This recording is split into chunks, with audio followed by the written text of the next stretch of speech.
What's up, everybody? Welcome back to another episode of Gearhead Nation. I'm your host, Jeff Graff. Before we get started on today's video, I wanted to give everybody a quick update on what's going on with the channel. We've sold the RX-8 and the LS1. I'm really not much of an import guy, so the Mazda really wasn't a good fit for me, and the offers were good, so I took them. Over the past couple of months, my son has been watching a lot of YouTube videos, and he fell in love with the Pontiac Firebird. So we looked and we found a decent project for a really good price. We paid $600 for it. So that's what we're going to be building, a 2000 Pontiac Firebird. Let's check it out. Alright guys, so here it is, 2000 Pontiac Firebird. They put a WS6 front bumper on it. Used to be red at some point. And they plastic dipped the hell out of the car and it looks like crap, so all that's gonna have to be fixed.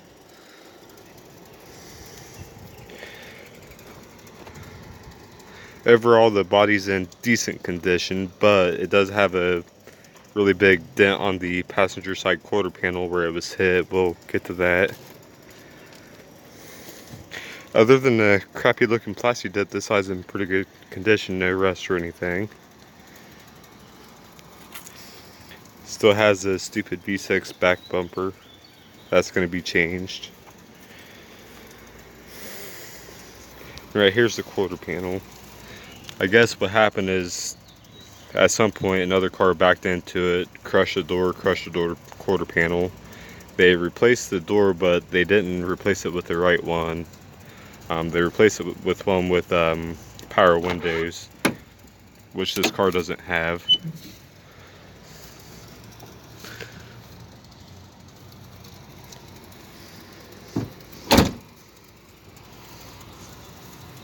They did a really shit job spray painting it and plastic dipping it.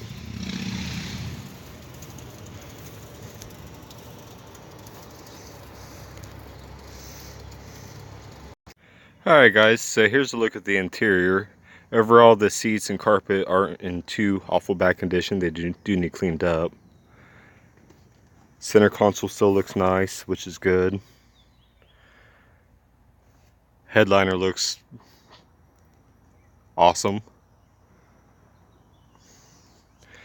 But when we get up here, this is where the clusterfuckery begins.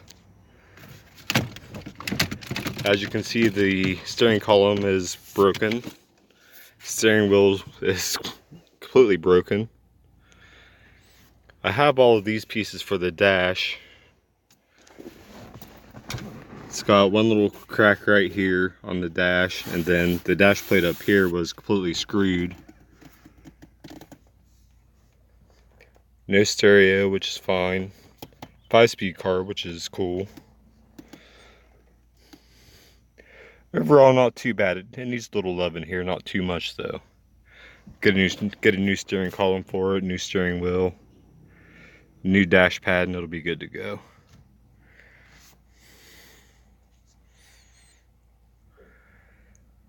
One problem it does have though is when you turn the ignition on, the key doesn't read, so the security lights come on.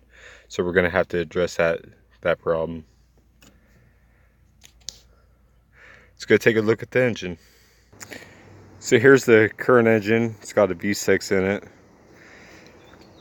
Future plans for this, we're gonna do a vortex swap, either a 5.3 or a 6.0. Turbo setup, keep it a manual stick shift car, but we might have a little bit of fun with the V6 before we do that. I kind of want to see what this thing's capable of. It's got a cheap ass cold air intake. The all of this is missing to hold the radiator and transcooler, AC cooler, whatever it is. Stupid ass sticker.